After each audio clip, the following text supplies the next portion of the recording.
자, 이번 시간에는 맥코트에 대한 설명입니다. 맥코트 이벤트를 하려고 MTO 버전의 첫 번째 제 제품이죠. MTO 버전인데 이거에 대해서는 나중에 설명을 좀 드리고 아무래도 이 홈핏이 조금 복식에 대한 설명을 좀 많이 드리다 보니까 이 맥코트라는 게 뭘 말하는 건지에 대해서 오늘은 이론적인 배경에 대해서 좀 설명을 드리도록 하겠습니다. 첫 번째는 디자인입니다. 이 디자인을 보시면은 여러분들이 맥코트다, 카코트하고 똑같아요. 저희 쪽 패턴도 카코트랑 동일합니다. 근데 요즘 같은 경우는 카코트니 맥코트니 어떤 디자인적인 요소를 가지고 말을 많이 붙이다 보니까 이거를 카코트라고 한다 해서 틀렸다고 할 수도 없고 맥코트라고 한다고 해서 틀렸다고 할 수는 없지만 이 전통적인 의미에서 맥코트라고 하는 거는 단순한 디자인을 가지고 얘기를 하는 게 아니기 때문에 이 맥코트의 역사를 좀 살펴보도록 하겠습니다. 이 맥코트라고 하는 거는요, 스코틀랜드에 있는 화학자 이 찰스 맥킨토시라고 하는 사람이 이 면 원단을 개발했는데 어떤 원단이냐, 방수 처리가 되는 면 원단을 개발을 했습니다. 그게 최초고요. 그 사람의 이름을 따서 맥킨토시 코트, 줄여서 맥코트라고 하게 된 거죠. 맥킨토시라고 하니까 애플의 맥킨토시 그걸 떠올리시는데 똑같아요.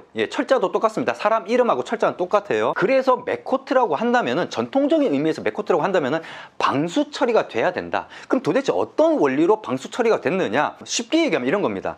이 원단, 이 면 원단에다가 뒤에다가 이 고무를 갖다 붙인 거예요. 고무 같은 경우는 물이 안 스며들지 않습니까? 그래서 고무를 덧댔다, 고무를 붙였다, 이렇게 이해를 하시면 돼요. 근데 이게 발전이 돼서 지금은 브랜드화가 됐죠. 맥킨토시라고 하는데, 철자가 이 맥킨토시, 우리가 아는 애플 맥킨토시, 사람 이름의 맥킨토시, 그게 거기에 C 다음에 K가 더 붙어서 맥킨토시 코트, 이렇게 명명이 되고 있습니다. 방수 처리에 대해서 좀 얘기를 드릴 건데, 방수 처리가 이게 몇 개 단계가 있어요. 이게 말이 발순위, 방순위, 내순위 이런 얘기들이 있는데, 이렇게 얘기하면은 좀 복잡할 것 같으니까 발수, 방수 이 두 가지만 가지고 얘기를 좀 드릴게요. 일단 발수 처리입니다.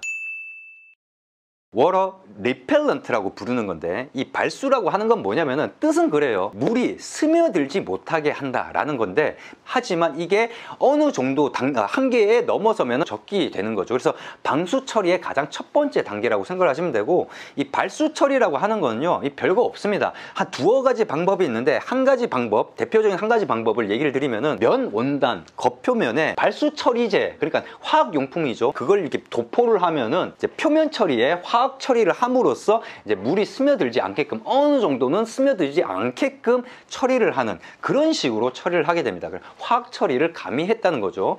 그래서 그렇게 이해를 하시면 되고, 이 발수 처리 같은 경우도 이게 한 번 발수 처리가 됐다고 해서 이게 평생 가지는 않아요. 그러니까 세탁을 하게 되면 발수 도포된 이 화학 약품이 이제 좀 벗겨지게 되면서, 보통은 일반적으로는 10회에서 20회, 이건 회사마다 다르긴 한데, 유호 홈핏에서 가져온 원단, 이 원단상한테 물어봤을 때는 한 20회를 기준으로 한다고 해요. 한 20회 정도 세탁을 하게 되면 발수 처리가 안 됩니다. 그러니까 면 원단이 되는 거죠. 개버딘 100% 원단이 되는데, 그런 경우에는 여러분들이 나중에 발수 처리제를 사서 뿌려주면은 된다라는 거죠. 여러분들이 뿌리기 그렇다? 그럼 세탁소에 맡게, 세탁소에서 세탁할 때 그렇게 발수 처리하는 경우들도 있어요. 물론 돈을 더 내야 되지만 그런 경우도 있다. 그런 거를 발수 처리라고 한다. 그래서 방수는 안 된다. 그 가랑비라든지 이런 경우에는 옷이 젖지 않을 그 정도 수준이 워터 리펠런트, 발수 처리다, 이렇게 이해를 하시면 되겠습니다. 두 번째는 여러분들이 시계에서도 많이 봤던 워터 레지스턴트입니다. 시계랑은 좀 기준이 다르긴 합니다만은, 이 원단에서 워터 레지스턴트라는 거는 의미는 그래요. 물이 침투하지 못하게 견디는 능력. 그래서 이 견디는 능력이 어떠냐에 따라서 워터 레지스턴트, 그 다음에 이게 좀 더 강한 경우가 워터프루프라고 이렇게 나눠서 얘기를 하는 겁니다. 그래서 워터 레지스턴트하고 워터프루프 같은 경우는 그냥 편하게 내수, 방수 이렇게 말하기도 하는데, 다 무시하고 그냥 방수라고 얘기를 할게요. 단지 내부에 물이 침투하는 걸 견디는 정도가 어느 정도냐에 따라서 좀 약한 게 워터 레지스턴트, 강한 게 워터프루프다, 이렇게 이해를 하시면 되겠습니다. 그래서 워터프루프, 워터 레지스턴트라고 하면은 내부에 이 원단, 이 면 원단은 무조건 젖을 수밖에 없죠. 이게 천연 섬유인데, 그러다 보니까 안에 어떤 고무라든지 어떤 다른 것들을 덧대서 내부로는 아무리 바깥이 젖는다 하더라도 내부로는 물이 침투가 되지 않아서 자켓이라든지 셔츠라든지 이런 것들이 젖지 않게끔 하는 레인코트라고 이렇게 부를 만한 그런 원단들이 이제 방수 처리된 원단이다, 이렇게 이해를 하시면 되겠습니다.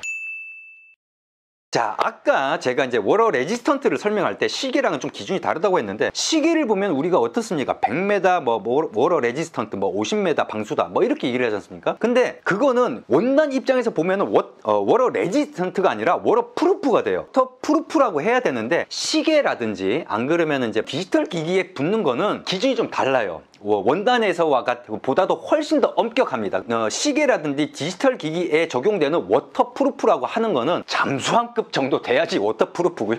나머지는 다 워터 레지스턴트다. 그래서 그런 개념으로 이 원단을 보면 안 되고, 그것보다는 강도가 약하다. 원단에서는 조금 기준이 좀 다르다. 이렇게 참고로 이해를 해 두시면 되겠습니다.